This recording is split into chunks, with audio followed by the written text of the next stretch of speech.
Hello दोस्तों, आपका बहुत बहुत स्वागत है हमारे यूट्यूब चैनल अंग्रेजी एकेडमी में। दोस्तों, आज हम आपके लिए शिक्षा मनोविज्ञान के बहुत ही इंपॉर्टेंट क्वेश्चंस लेके आए हैं। देखिए, ये आपका रिवीजन है, चलते चलते आप इनका रिवीजन कर सकते हो। तो आइए हम फटाक से इनका रिवीजन कर लेते हैं सारे क्वेश्चंस का। पहला क्वेश्चन है, एक छात्र को जो कक्षा में अपने अध्यापक की डांट सुनकर घर आकर अपने छोटे भाई को डांटता है, यह उदाहरण निम्नलिखित में से किस रक्षा कवच से संबंधित है? तो दोस्तों, इसके अंदर आता है प्रतिस्थापन। किसका दोस्तों? ये प्रतिस्थापन का है। नेक्स्ट है दोस्तों, जब एक विद्यार्थी स्वयं की असफलता का दोष असहयोगी कारकों को देता है जिससे उसके अवांछित व्यवहार से ध्यान हट जाए, तो ये क्या कहलाता है दोस्तों? तो ये कहलाता है प्रक्षेपण। क्या कहलाता है दोस्तों? प्रक्षेपण। एक वयस्क का कठिन परिस्थितियों में बच्चों की तरह रोना किस प्रकार की प्रतिरक्षण प्रणाली है? तो दोस्तों, इसका आंसर आता है प्रतिगमन, रिग्रेशन कहलाता है। इसका रिग्रेशन बोलेंगे। अगला क्वेश्चन है दोस्तों, एक विकलांग बालक अत्यधिक परिश्रम करके प्रथम आने का प्रयास करता है, यह किस कक्षा में प्रतिरक्षण प्रणाली में रखेंगे? तो इसको रखेंगे क्षतिपूर्ति में। ठीक है दोस्तों। नेक्स्ट क्वेश्चन दोस्तों, जब किसी व्यक्ति के समक्ष दो धनात्मक लक्ष्य उपलब्ध हो परंतु वह दोनों को प्राप्त करने की स्थिति में नहीं है, तो उस द्वंद्व को क्या कहते हैं? ग्राह ग्रह द्वंद्व कहते हैं उसको। ठीक है दोस्तों। नेक्स्ट है, उपलब्धि अभिप्रेरणा के प्रतिपादक हैं। तो उपलब्धि अभिप्रेरणा के प्रतिपादक हैं मैक्लेलैंड। ठीक है। उसके बाद में आता है प्राणी की आवश्यकताओं से उत्पन्न होता है। तो प्राणी की आवश्यकताओं से अंतर्नोद उत्पन्न होता है दोस्तों। आगे दोस्तों, अधिगम के किस कारक को अध्यापक विकसित नहीं कर सकता? अधिगम के किस कारक को अध्यापक विकसित नहीं कर सकता?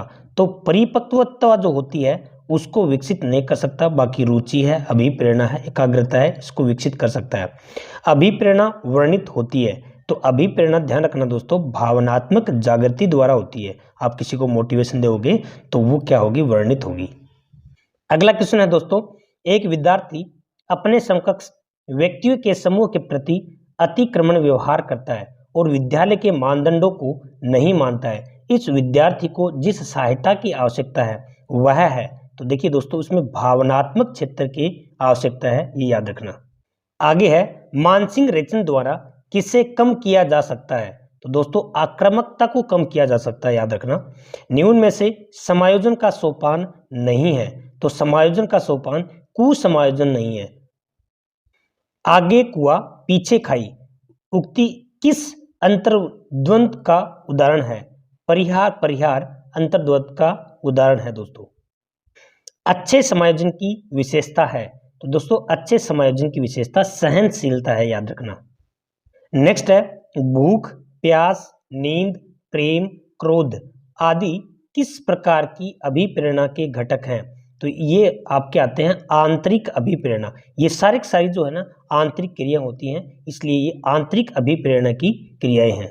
आगे आता है दोस्तों, बाह्य अभिप्रेरणा में समावेशित किया जाएगा प्रशंसा, दोषारोपण, प्रतिद्वंदिता, पुरस्कार एवं दंड, परिणाम का ज्ञान। तो देखिए दोस्तों, इसमें ये सारे के सारे हैं वो बाह्य अभिप्रेरणा के हैं, इसलिए इनमें से सभी, ये इसका आंसर हो जाएगा।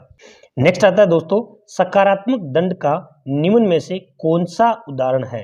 सकारात्मक दंड का मित्रों के द्वारा उपहास, ये एक सकारात्मक दंड है। मित्र आपका उपहास उड़ाएंगे तो वो एक सकारात्मक दंड का उदाहरण है दोस्तों। नेक्स्ट है, अभिप्रेरित व्यवहार की विशेषताएं हैं। अभिप्रेरित व्यवहार परिवर्तनशील होता है। अभिप्रेरित व्यवहार लक्ष्य निर्देशित करता है। अभिप्रेरणा संतुलन और समायोजन में मदद करती है और अभिप्रेरणा व्यवहार अचयनात्मक होता है। तो दोस्तों, इसके अंदर आपका एक ये सही है, दूसरा सही है और इसके अंदर आपका तीसरा सही है, यानी कि ये वाली बात इसमें क्या है? गलत है। तो ये याद रखना दोस्तों, ये अभिप्रेरित व्यवहार की ये तीन जो है ना, ये आपको विशेषता याद रखनी है। कक्षा कक्षीय परिस्थितियों में अभिप्रेरित करने का निम्न में से उपाय नहीं है। तो दोस्तों, इसमें शिक्षक केंद्रित शिक्षण का दृष्टिकोण जो है वो इसका उपाय नहीं है।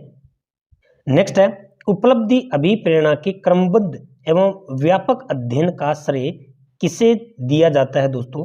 तो इसमें आता है मैक्लेलैंड एंड एंटकिंसन को दिया जाता है दोस्तों। ये इनके नाम याद रखना। उपलब्धि अभिप्रेरणा के श्रेय है वो इन दोनों को दिया जाता है। ये भी एक इंपॉर्टेंट क्वेश्चन है।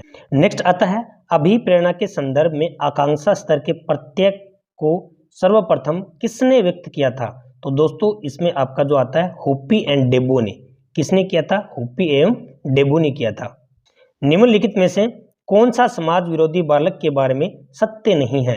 कौन सा समाज विरोधी बालक के बारे में सत्य नहीं है? तो इसमें देखिए दोस्तों, समाज विरोधी बालक में दोष की भावना कम होती है दोस्तों, तो ये इसका पॉइंट बनता है।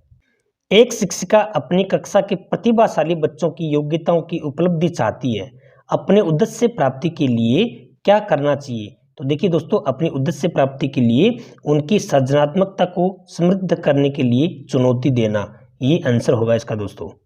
नेक्स्ट आता है दोस्तों, निम्न में से समस्यात्मक बालक नहीं है। तो देखिए, समस्यात्मक बालक होता है वो मंदबुद्धि वाला बालक है, वो समस्यात्मक बालक नहीं होता है दोस्तों।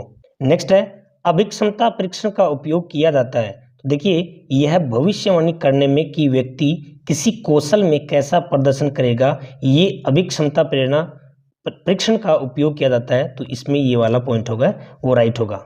नेक्स्ट है, निम्न में से कौन सा शिक्षार्थियों में सृजनात्मकता का पोषण करता है? तो दोस्तों, शिक्षार्थियों में सृजनात्मकता का पोषण प्रत्येक विद्यार्थी की अंतरजातीय प्रतिभाओं का पोषण करने, ठीक है। तो इसके अंदर आपका आंसर हो जाएगा 4। सामान्य अभिरुचि परीक्षण उपयोगी होता है। तो सामान्य अभिरुचि परीक्षण है वो छात्रों का मार्गदर्शन करने हेतु है वो उपयोगी होता है दोस्तों। नेक्स्ट है, रुझान व मनोवृत्ति के संबंध में निम्न में से कौन सा कथन सही नहीं है? नहीं है की बात करें दोस्तों, अध्यापक दोनों के विकास में सहायक हो सकता है, बिल्कुल सही है। दोनों वातावरण से प्रभावित होते हैं, ये भी सही है। दोनों के बनने पर अकस्मात या तत्कालीन विशेष प्रभाव डालते हैं, ये भी सही है। मनोवृत्ति वंशानुक्रम से प्रभावित नहीं होती है, तो नहीं वाला इसमें नहीं है, होती है। तो इसमें आपका जो है सही ये वाला जो स्टेटमेंट है वो नहीं है, तो आपका आंसर ये आ जाएगा इसके अंदर। नेक्स्ट दोस्तों, ऑटिज्म का उदाहरण है। तो देखिए, ऑटिज्म का उदाहरण है स्वप्रायणता। ये ऑटिज्म है, ये वाला भी इंपॉर्टेंट क्वेश्चन है, थोड़ा देख लेना दोस्तों, याद कर लेना इसको भी। नेक्स्ट है, सृजनात्मकता के संबंध में सत्य कथन नहीं है। तो सृजनात्मकता के संबंध में सत्य कथन नहीं है दोस्तों। देखिए, सृजनात्मकता में व्यवहारिकता अधिक होती है, ये वाली बात सही नहीं है दोस्तों। बाकी सृजनात्मक प्रक्रिया का परिणाम दोनों है। सृजनात्मकता लक्ष्य निर्देशित करती है, सृजनात्मकता जन्मजात अर्जित होती है। तो ये वाला 4 ऑप्शन है वो इसका नहीं होगा। नेक्स्ट है, प्रतिभाशाली बालक की विशेषता होती है। तो प्रतिभाशाली बालक की विशेषता ये होती है कि इनमें अन्वेषण की प्रवृत्ति होती है, वह इनोवेशन करते हैं, वो क्रिएटिव रहते हैं। तो ये वाला 4 option is the right answer. किसने कहा कि पहले हम अपनी अच्छी आदतों का निर्माण करते हैं, फिर वे अच्छी आदतें हमारा निर्माण करती हैं? तो देखिए दोस्तों, ये किसने कहा था? ये आपके इसमें ड्राइडन ने कहा था दोस्तों। किसने कहा था? ये ड्राइडन ने कहा था। व्यक्ति विभिन्नताओं के मिलन के संबंध में एक अध्यापक की भूमिका होनी चाहिए। व्यक्ति के दृष्टिकोण, अभिरुचि और योग्यता को जानने का प्रयास, बिल्कुल सही है। व्यक्ति आधारित पाठ्यक्रमों को उनकी आवश्यकताओं के अनुसार जानने की कोशिश, ये भी सही है। व्यक्ति आधारित आकलन करना, ये भी सही है। यानी कि इसके अंदर आपका आंसर हो जाएगा उपयुक्त सभी है, सारे के सारे। अगला क्वेश्चन है दोस्तों, एक बालक अनुपयोगी प्लास्टिक थैलियों से कलात्मक वस्तु बनाता है, तो वह सृजनशीलता यानी कि वह क्रिएटिव बालक कहलाएगा। सृजनात्मकता की विशेषता होती है प्रवाहशीलता, मौलिकता, लचीलापन, उपयुक्त सभी। तो इसमें क्या आ जाएगा आपका 4 आंसर आ जाएगा। किस स्तर में बालक पुरानी चीजों से कुछ नई चीजें या वस्तुओं का निर्माण करता है? तो दोस्तों इसमें अन्वेषणात्मक स्तर पर, तो पहला ऑप्शन हो जाएगा। सृजनात्मकता बच्चों का मूल गुण है, तो सृजनात्मकता बच्चों का मूल गुण है। इसके क्या कारण है? वे मौलिक चिंतन करते हैं दोस्तों। तो ये वाला 4 आंसर हो जाएगा इसका। नेक्स्ट दोस्तों, सृजनात्मकता की पहचान होती है, तो सृजनात्मकता की पहचान नवीन परिणाम से होती है।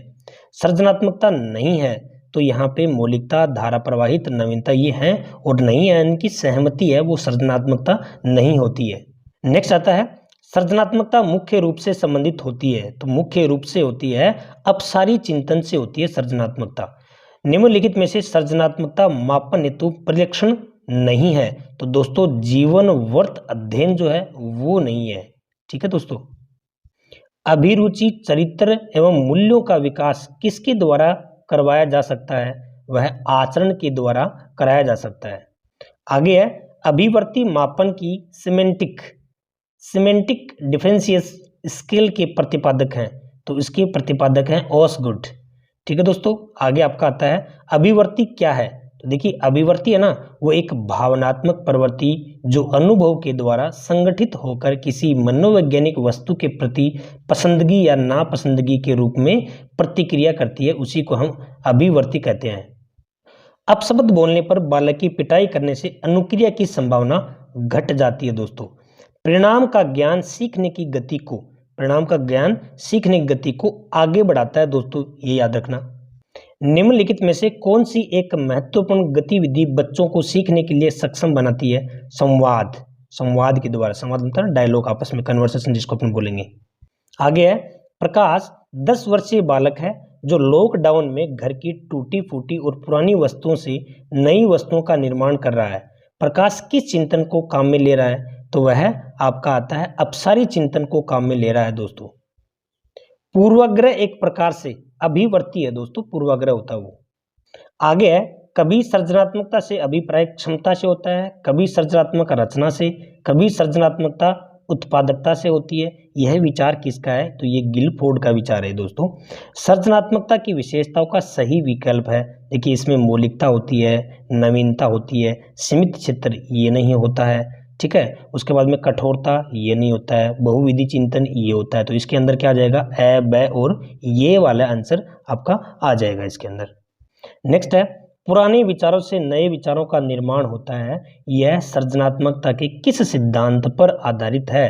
तो यह संबंधता सिद्धांत के ऊपर आधारित है दोस्तों। ये वाला बहुत इंपॉर्टेंट क्वेश्चन है। न्यून में से अभिवर्ती का एक आयाम नहीं है। तो अभिवर्ती का एक आयाम दिशा नहीं है दोस्तों। न्यू में से लिकर्ट द्वारा निर्मित अभिवर्ती मापन की एक विधि है। तो अभिवर्ती मापन की एक विधि है, योग निर्धारण विधि है दोस्तों। तो इसका आंसर थर्ड हो जाएगा। पहले हम अपनी आदतों का निर्माण करते हैं और फिर हमारी आदत हमारा निर्माण करती है। यह परिभाषा प्रस्तुत की है। तो यह परिभाषा ड्राइडन ने प्रस्तुत की है दोस्तों। अभिक्षमता के बारे में असत्य कथन है। अभिक्षमता बालक के बारे में भविष्यवाणी करने में सक्षम है, बिल्कुल सही है। अभिक्षमता मूर्त नहीं अमूर्त होती है। अभिक्षमता व्यक्ति की क्षमताओं की प्रतीक है, बिल्कुल ठीक है। अभिक्षमता का मापन संभव है। तो इसमें ये वाले तीनों पॉइंट हैं वो राइट हैं और ये वाला क्या है इसका रॉन्ग पॉइंट है। तो ये वाला इसका आंसर हो जाएगा। उसके बाद में आता है दोस्तों भीड़ एक है। तो भीड़ एक आकस्मिक समूह है, ठीक है दोस्तों। भीड़ एक आकस्मिक समूह है। बोगार्ड्स ने अभिवर्ती को 3 भागों में विभक्त किया है। नियम में से कौन सा एक नहीं है? तो देखिए प्राप्ति एवं कार्य संबंधी अभिवर्तियां, बिल्कुल सही है। खेल से संबंधित अभिवर्तियां, बिल्कुल सही है। जिज्ञासा एवं मनोवैज्ञानिक अभिवर्तियां, ये भी सही है। जन्मजात अभिवर्तियां हैं वो इसमें नहीं है। तो ये वाला इसका आंसर हो जाएगा। नेक्स्ट है आधुनिक मनोवैज्ञानिकों ने कौन से कारकों को संवेगात्मक विकास के लिए उत्तरदायी माना है? तो दोस्तों इसके अंदर आपका आंसर आता है परिपक्वता व अधिगम को इन्होंने उत्तरदायी माना है। नेक्स्ट है प्रशिक्षण एवं अनुभव द्वारा व्यवहार में होने वाले परिवर्तनों को अधिगम कहते हैं। यह कथन है। तो यह कथन है दोस्तों गेट्स का है ये कथन। ऐसे ये जो स्टेटमेंट है ना इनको अच्छे से याद कर लेना दोस्तों, बहुत ही इंपॉर्टेंट है ये सारे के सारे स्टेटमेंट है। अधिगम के किस कारक को अध्यापक विकसित नहीं कर सकता है? तो परिपक्वता को विकसित नहीं कर सकता है दोस्तों। अध्यापक द्वारा निरीक्षण के माध्यम से प्रतिभाशाली बालक की पहचान न्यून में से किस कारण कठिन है? किस कारण कठिन है? तो दोस्तों इसमें देखिए क्या होता है कि निरीक्षण द्वारा भावनात्मक समस्या से ग्रस्त प्रतिभाशाली बालकों की पहचान अध्यापक द्वारा नहीं हो सकती है। ये कारण क्या है इसका? कठिन है। अधिगम को प्रभावित करने वाला व्यक्तिगत कारक है। तो दोस्तों इसका व्यक्तिगत कारक है परिपक्वता एवं आयु, ठीक है दोस्तों। दूसरा क्वेश्चन है बाद में सीखी गई सामग्री यदि पूर्व में सीखी गई सामग्री की धारणा में अवरोध पैदा करे तो इस प्रक्रिया को क्या कहेंगे? तो इस प्रक्रिया को दोस्तों पश्चिमोन्मुखी अवरोध कहेंगे। तो इसका दूसरा ये वाला आंसर आ जाएगा। आगे दोस्तों कक्षा में गणित के शिक्षक के आते ही जोर की ध्वनि प्रस्तुत की जाती है और जोर की ध्वनि से छात्र डरते हैं, ठीक है। 2-3 बार इस प्रक्रिया को दोहराने के बाद गणित के शिक्षक की कक्षा में प्रवेश करते ही छात्र डरते हैं। प्रस्तुत उदाहरण अधिगम के किस सिद्धांत का मानवीय पक्ष है? तो ये पावलोव का क्लासिकी अनुबंध है दोस्तों, ठीक है। नेक्स्ट है अनुबंध से पूर्व तटस्थ उद्दीपक क्या है? तो ये देखिए दोस्तों, अनुबंधित उद्दीपन से भिन्न अनुक्रिया को ही उद्दीपित करता है। ये वाला इसका राइट आंसर है दोस्तों। नेक्स्ट है क्रिया प्रसूत अनुबंध में किस प्रकार की प्रासंगिकता अपेक्षित है? तो दोस्तों इसमें अनुक्रिया एवं प्रबलन उद्दीपक की है। ये वाला इसका राइट आंसर है दोस्तों। टोलमैन के अनुसार नए व्यवहार की समाप्ति के लिए प्राणी में विकसित होना आवश्यक है। तो प्राणी में संज्ञानपरक मानचित्र होना आवश्यक है दोस्तों। तो इसका फर्स्ट है वो राइट आंसर है। गेस्टाल्टवादियों के अनुसार अधिगम द्वारा प्राणी को प्राप्त होता है। तो प्राणी को अवबोध प्राप्त होता है। तो 4 इज द राइट आंसर। किसने सामाजिक निर्मितवाद के सिद्धांत पर अधिक बल दिया है? तो देखिए दोस्तों, इसमें वाइगोत्स्की ने सामाजिक निर्मितवाद के सिद्धांत पर बल दिया है। तो ये इसका राइट आंसर है। निर्मितवाद के संदर्भ में कौन सा कथन गलत है? तो देखिए निर्मितवाद के संदर्भ में ज्ञान का संचरण आवश्यक रूप से शिक्षक द्वारा किया जाता है। ठीक है दोस्तों, ये वाला इसका क्या है कथन है वो गलत है। बाकी नवीन ज्ञान का सर्जन अधिगमकर्ता ज्ञान का सर्जन कर सकता है। ये सारे के सारे क्या हैं निर्मितवाद के कथन में सत्य साबित होते हैं, बट ये नहीं है दोस्तों। सीखने के बारे में निम्नलिखित कथनों में से कौन सा एक कथन सत्य है?